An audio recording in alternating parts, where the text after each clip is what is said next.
Na manhã de 16 de junho de 2013, o Arizona vivenciava seu calor típico de verão. Adrienne Celeste, uma estudante de 19 anos, saiu do seu apartamento alugado e desapareceu sem deixar rastros. No dia anterior, ela havia discutido com o namorado, sofrido um acidente e tentado chamar um táxi. Mas, a partir daquele momento, todos os vestígios de seu paradeiro desapareceram. Ela não tinha dinheiro nem documentos. Sua família ficou alarmada. A polícia iniciou uma investigação.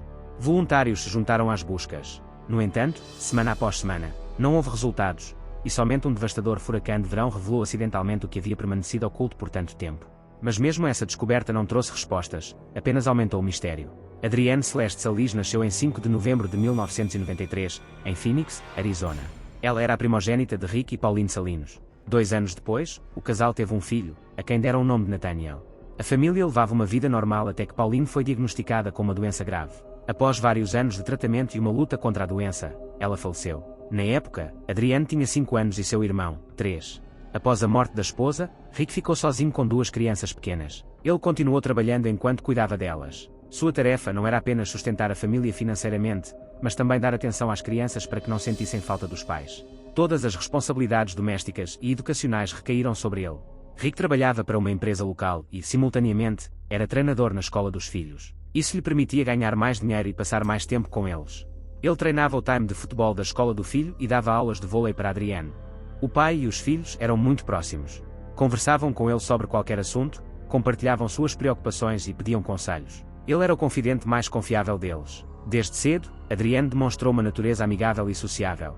Ela tinha facilidade para se conectar com os outros. Sempre teve muitos amigos, e as pessoas apreciavam sua sinceridade, sua disposição para ajudar e seu jeito tranquilo. Fisicamente, Adrienne se destacava. Atraente, com uma aparência marcante e figura esbelta, ela frequentemente chamava a atenção do sexo oposto. Aos 14 anos, Adrienne conheceu Francisco Artigui, um estudante 1 ano mais velho que ela. Eles se deram bem imediatamente, começaram a conversar com frequência e rapidamente se tornaram próximos. A amizade gradualmente se transformou em um relacionamento romântico. Para Adrienne, esses foram seus primeiros sentimentos fortes. Entre seus amigos, eles eram vistos como um casal. Francisco foi o primeiro rapaz com quem Adrienne teve um relacionamento sério. Apesar disso, ele não reconhecia nenhum compromisso sério entre eles. Alegava que ainda era muito jovem, despreparado para a responsabilidade e não queria se limitar. Ao mesmo tempo, ele não fazia segredo de seus relacionamentos com outras mulheres, envolvendo-se em casos passageiros antes de retornar para Adrienne sem explicações. Ele não discutia seu comportamento, não se desculpava nem fazia promessas sobre o futuro. Mesmo assim, o relacionamento persistia e eles continuavam se comunicando. Adrienne não causava drama nem demonstrava ciúmes. Ela esperava que, com o tempo, Francisca mudasse seu comportamento. Permaneceu fiel a ele, acreditando que ele entenderia a importância do relacionamento. Mais tarde, pareceu que Francisca havia se tornado mais sério, mas essa crença provou ser infundada. Ainda no ensino médio, Adrienne decidiu se tornar jornalista. Após se formar, matriculou-se na Universidade do Arizona, onde cursou jornalismo televisivo e relações públicas. Embora a universidade fosse em sua cidade natal, ela decidiu morar sozinha e se mudou para um apartamento alugado em um bairro tranquilo. Ela dividia o apartamento com 2 amigas, Alexandra Reus e Ashley Dugan. Elas eram amigas desde a infância, se conheciam bem e confiavam uma na outra. Cada uma tinha seu próprio quarto, o que lhes permitia viver confortavelmente e sem incomodar as outras. Rick não se opôs à mudança da filha, principalmente porque ela morava perto, a cerca de 20 minutos de carro de casa. Eles se falavam regularmente, ligando e se visitando com frequência. No aniversário de 18 anos dele, o pai deu um carro para Adrienne, o que facilitou seus deslocamentos e tornou as viagens para casa mais convenientes. Ela achou a universidade fácil e a vida de estudante agradável, mas, em seu segundo semestre, Adrienne desenvolveu uma tosse forte que persistiu por muito tempo. Ela pensou que fosse um resfriado comum e, inicialmente, tentou-se tratar sozinha, sem ir ao médico. Seu estado piorou, a tosse se intensificou, a respiração ficou difícil e os sintomas persistiram dia e noite. Em certo momento, ela ficou tão doente que precisou ser hospitalizada. No hospital, os médicos descobriram uma grave infecção fúngica nos pulmões. A doença estava em estágio avançado e optaram por uma cirurgia de emergência. Removeram a maior parte da porção afetada do pulmão esquerdo dela. Apesar da gravidade do diagnóstico, sua recuperação foi rápida. Um mês depois, Adrienne recebeu alta e voltou para casa, onde continuou sua reabilitação. Algumas semanas depois, retornou à escola e recuperou as aulas perdidas sem problemas. Em 14 de junho de 2013, as meninas que dividiam o apartamento com Adrienne decidiram dar uma festa de aniversário para uma delas. Cerca de uma dúzia de convidados compareceu, incluindo Francisca. Segundo os participantes, Adrienne passava a maior parte do tempo no quarto e quase não interagia com os outros. Isso se devia a um desentendimento recente com Francisco. Ele flertava abertamente com outra garota, alheio à presença de Adrienne. Apesar de ela permanecer fiel a ele e não flertar com outros rapazes, Francisco continuava insistindo que não queria um relacionamento sério. Ele afirmava que ainda não estava pronto para um relacionamento permanente. Logo, um conflito surgiu entre eles. Após a discussão, Adrienne se trancou no quarto. Mais tarde, Francisco foi até a porta dela. Eles conversaram em particular e, em seguida, saíram juntos do apartamento. Algum tempo depois, Adrienne voltou, mas sozinha. Ela entrou no quarto, juntou algumas coisas e saiu novamente. Depois disso, ninguém mais a viu. Os vizinhos só acordaram na tarde do dia 15 de junho com sinais de ressaca. A festa deixou o apartamento em desordem. Lixo, garrafas vazias, restos de comida, móveis quebrados e pertences espalhados por todo o lugar. Enquanto arrumavam a casa, não perceberam imediatamente que Adrienne havia sumido. Ninguém abriu a porta do quarto dela, presumindo que ela ainda estivesse dormindo. Quando ficou claro que Adrienne não estava em casa, as meninas não entraram em pânico. Presumiram que ela estivesse na casa de Francis, pois se lembravam de terem saído da festa juntos. Por causa disso, ninguém a procurou por quase 2 dias e ninguém suspeitou que algo de ruim tivesse acontecido. O dia 16 de junho era o dia dos pais nos Estados Unidos. O pai de Adrienne, Rick, esperava a chegada da filha, como nos anos anteriores. No entanto, ela não apareceu nem entrou em contato com ele. O telefone dela estava desligado. Isso preocupou Rick, então ele foi até o apartamento onde a filha morava. Os vizinhos ficaram surpresos ao vê-lo e disseram que não viam Adrienne desde sexta-feira. Eles presumiram que ela tivesse ido para casa ou para a casa de Francisco. Rick contatou o rapaz, mas ele alegou que também não a tinha visto desde a festa. O pai imediatamente registrou um boletim de ocorrência de pessoa desaparecida na polícia. Detetives chegaram ao local e começaram a reconstituir os acontecimentos. Precisavam entender exatamente o que havia acontecido naquela noite. Primeiro, identificaram todos os presentes na festa e começaram a entrevistar as testemunhas. Também inspecionaram o quarto de Adrienne, onde imediatamente notaram vários detalhes. Os pertences pessoais da garota estavam no quarto, uma carteira com cartões bancários, uma carteira de motorista e um celular. Isso levantou suspeitas, já que seus amigos afirmaram que ela levou tudo consigo quando saiu do apartamento. A chave do carro dela estava no chão, perto do criado mudo. Adrienne não tinha uma chave reserva e o próprio carro havia desaparecido da casa. A investigação questionava como o carro pôde ter desaparecido se a única chave estava no apartamento. A suspeita recaiu sobre Francisco. Ele foi levado para interrogatório. Confirmou que, de fato, haviam tido uma discussão por ciúmes naquela noite. Ele disse que, após a discussão, decidiram ir para a casa dele.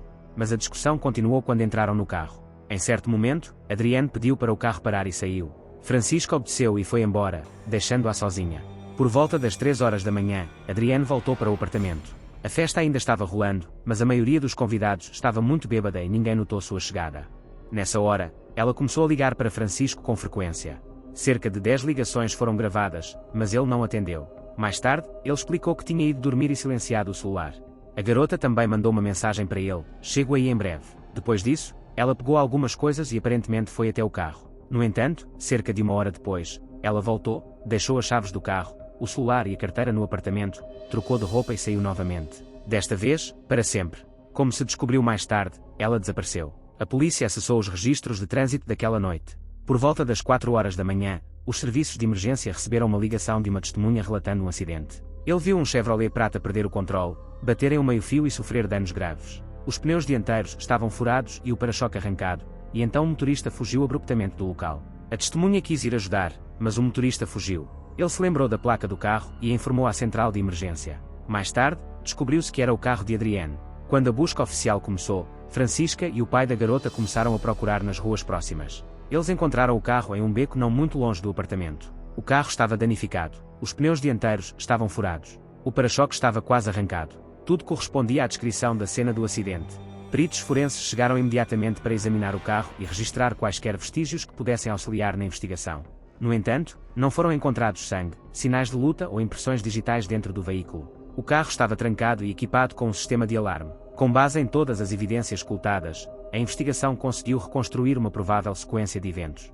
Uma briga começou entre Adrienne e Francisco. Mais tarde, eles se reconciliaram e saíram juntos no carro dele. Contudo, outra discussão começou no caminho, e Francisco saiu do carro, decidindo ir para casa a pé. Ao retornar para seu apartamento, ela tentou contatar Francisco, mas não conseguiu. Decidiu então ir até ele pessoalmente. Embriagada, Adrienne provavelmente perdeu o controle do carro, bateu em um meio-fio, danificou o veículo e fugiu do local, possivelmente com medo de perder sua carteira de habilitação. Mais tarde naquela manhã, ela retornou ao apartamento, trocou de roupa, mas, por algum motivo desconhecido, deixou todos os seus pertences pessoais, celular, documentos e chaves, para trás novamente. Seu paradeiro, sem meios de comunicação ou dinheiro, permaneceu incerto. O possível rastro de Francisco também levantou suspeitas, mas ele logo foi descartado como suspeito. Ele concordou em fazer um teste de polígrafo e, segundo os investigadores, não tinha nada a ver com o desaparecimento. Antes de deixar o apartamento definitivamente, Adrienne tentou chamar um táxi. Os serviços convencionais falharam, então ela ligou para uma pequena empresa de táxi local. Essa foi a última chamada feita de seu telefone. A empresa pertencia a Thomas Simon e seu filho, Thomas Simon Jr. Ambos foram interrogados pela polícia, mas não foram intimados a comparecer à delegacia. Cada um foi entrevistado por telefone. O pai estava no escritório e o filho a caminho. Quando recebeu a ligação, encostou o carro no acostamento para atender a chamada da polícia. Simon Jr. afirmou que a ligação realmente era de uma garota. No entanto, ele estava concluindo um pedido anterior naquele momento. Ele alegou que Adrienne havia concordado em ir ao posto de gasolina para que ele a buscasse. Quando chegou, ela já havia ido embora. Ele esperou um pouco, tentou ligar para ela, mas não obteve resposta, e então foi embora. Essas declarações foram confirmadas pelas imagens de vigilância do posto de gasolina. O carro parou por volta das 4h30 da manhã e ficou lá por cerca de 15 minutos, depois foi embora sem pegar ninguém. Naquela noite, a polícia recebeu uma ligação de uma mulher que havia sido passageira no carro de Thomas Simon Jr. mais cedo naquele dia. Ela relatou que, durante a viagem, o motorista recebeu uma ligação da polícia e parou no acostamento para conversar. A mulher percebeu que, durante a ligação, o jovem parecia visivelmente tenso e nervoso. Depois de terminar a ligação, ele saiu do carro, abriu o porta-malas e retirou um objeto que ela descreveu como semelhante a uma serra. Em seguida, ele voltou para o volante e continuou dirigindo. A mulher achou o comportamento do motorista estranho. Mais tarde, quando soube do desaparecimento do estudante pelas notícias e relacionou o ocorrido com a conversa do motorista com a polícia, ela decidiu denunciar o incidente às autoridades. Essa informação alertou os investigadores, que decidiram interrogar Simon Jr. pessoalmente. Um mandado de busca também foi obtido para seu carro e sua casa. Nenhum item suspeito, incluindo a serra, foi encontrado. Não foram encontrados vestígios de sangue ou outras evidências no carro. As suspeitas não foram confirmadas e nenhuma acusação pôde ser formalizada. Durante o interrogatório, o jovem mostrou-se irritadiço e pouco cooperativo. Relutou em responder a algumas perguntas e recusou-se a fazer o teste do polígrafo. Apesar de seu comportamento, nenhuma prova direta foi encontrada que o ligasse ao desaparecimento de Adrienne. A investigação estava gradualmente chegando a um beco sem saída. Nenhuma nova evidência surgiu. Testemunhas oculares não conseguiram fornecer nenhuma informação e o paradeiro da menina permaneceu desconhecido. A esperança de encontrá-la viva foi-se dissipando gradualmente. Um mês após seu desaparecimento, em julho de 2013, um poderoso furacão com fortes chuvas e tempestades atingiu o Arizona. Em 21 de julho, uma grande enchente começou na região leste de Phoenix. Os rios transbordaram, arrastando detritos e objetos pela área. Essa enchente se tornou uma das mais devastadoras em décadas. Em 6 de agosto de 2013, quando as águas começaram a baixar, um morador local passeava com seu cachorro na área alagada. Ele procurava por objetos que pudesse levar. Em vez disso, encontrou restos mortais humanos. Ele imediatamente relatou a descoberta à polícia, acreditando ter encontrado o corpo de uma pessoa afogada. O corpo encontrado foi enviado a um laboratório forense para identificação e análise. Os peritos concluíram que a morte havia ocorrido mais de um mês antes. Os restos mortais pertenciam a uma jovem mulher e, devido a sinais visíveis de cirurgia, particularmente a ausência de um pulmão, suspeitou-se que pudesse ser Adrienne, desaparecida em junho. Essa suspeita foi posteriormente confirmada por análise de DNA. Devido ao avançado estado de decomposição dos tecidos, a causa exata da morte não pôde ser determinada. Os peritos também não conseguiram determinar se a falecida havia sido vítima de violência, física ou íntima. Não foram encontrados vestígios de DNA estranho no corpo. Uma lesão em particular chamou a atenção. A mão esquerda estava ausente. A lesão apresentava-se tão deteriorada que foi impossível determinar se havia sido amputada com um instrumento ou se havia sido separada pela exposição à água durante a enchente. Os restos mortais foram encontrados a aproximadamente 50 km de onde a menina foi vista pela última vez. Devido à direção da correnteza do rio, presume-se que o corpo possa ter sido levado pela água. A localização exata do corpo antes de ser arrastado pela correnteza não pôde ser determinada. Embora a área tenha sido vasculhada com cães farejadores, nenhuma evidência adicional ou pertences pessoais foram encontrados. A causa da morte permaneceu indeterminada. Não foram encontrados ferimentos por arma de fogo ou facada no corpo. O caso estagnou novamente. Devido à falta de novas evidências, a investigação foi suspensa. Mas quase 2 anos após o desaparecimento de Adrienne, um homem chamado Kim Azaria contatou a polícia. Ele afirmou suspeitar que seu conhecido, Brian Miller, estivesse envolvido na morte da menina. Miller era conhecido em certos círculos pelo apelido de Caçador de Zumbis. Apesar de sua idade, ele tinha mais de 50 anos na época e participava ativamente de eventos como Comic-Con, festas temáticas e festivais de cosplay. Ele sempre se apresentava com a mesma persona, que ao longo dos anos se tornou sua marca registrada, o alter ego. Ele chegou a decorar o próprio carro no estilo de filmes de zumbis, com danos e manchas de sangue falsos. No dia a dia, Brian era reservado e cauteloso. No entanto, em público, assim como seu personagem, ele era ativo, chamativo e, ao mesmo tempo, perturbador. No início de 2015, Miller se tornou suspeito em um caso de assassinato ocorrido mais de 2 décadas antes. Em 1992, Ângela Brasil, de 22 anos, desapareceu.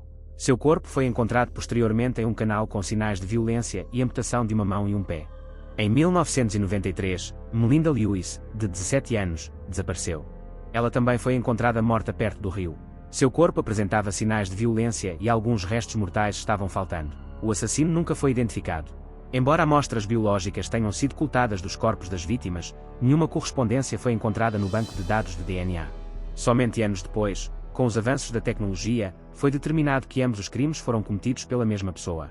A identidade permaneceu desconhecida até 2015, quando Miller submeteu seu material genético a um banco de dados público. Ele usou um teste de uma empresa renomada como parte de um programa de busca familiar. Após submeter o teste, ele carregou os resultados em um banco de dados público, onde foram automaticamente comparados com o DNA armazenado nos arquivos da polícia. Assim, Miller acidentalmente chamou a atenção dos investigadores. Kim Azaria, que conhecia Miller há muitos anos, mantinha anotações em um diário pessoal. Quando soube que os casos antigos estavam sendo resolvidos, começou a revisar suas anotações e os eventos dos anos anteriores. Ele descobriu que, na noite do desaparecimento de Adrienne, Brian havia participado de um evento perto da residência dela. Brian Miller havia publicado fotos da festa nas redes sociais, com geolocalização. O período coincidia com o momento em que Adrienne foi vista pela última vez, sugerindo que eles poderiam ter se encontrado. Além disso, descobriu-se que Miller trabalhava em uma empresa perto do rio na época, a mesma onde os restos mortais de Adrienne foram encontrados posteriormente. As informações fornecidas por Kim Azaria eram bastante intrigantes, mas exigiam verificação minuciosa. Uma série de buscas foi realizada na casa de Miller, mas encontrar qualquer coisa lá se mostrou praticamente impossível. Sua casa inteira parecia um ferro velho, e cada cômodo estava literalmente abarrotado de todo tipo de lixo, de livros, discos e fantasias de histórias em quadrinhos a móveis e eletrodomésticos quebrados que ele carregava para casa há anos, com a intenção de consertá-los ou reaproveitá-los mais tarde. No entanto, nada foi encontrado que ligasse Brian à morte da jovem Adrienne. O próprio criminoso negou categoricamente qualquer envolvimento no desaparecimento e assassinato da estudante, alegando que nunca a tinha visto, apesar do padrão de todos os crimes ser notavelmente semelhante. Somente em abril de 2023 o caso de Brian Miller foi a julgamento. Ele foi condenado pelos assassinatos de Ângela Brasil e Melinda Lewis, cada uma recebendo uma sentença de 30 anos de prisão. Ele também era suspeito de assassinar uma jovem em 1992, mas, por algum motivo, o DNA nunca foi coletado do corpo da garota, então a culpa do réu não pôde ser comprovada. Quanto ao caso de Adrienne, ele nunca foi a julgamento. Devido à falta de provas convincentes, nenhum suspeito, nova testemunha ou pista significativa surgiu ao longo dos anos. Este crime permanece sem solução e é uma das histórias mais misteriosas e sombrias de Phoenix. Obrigado por assistir. Recomendo que você confira outras histórias no meu canal. Clique agora mesmo e não se esqueça de se inscrever. Até breve.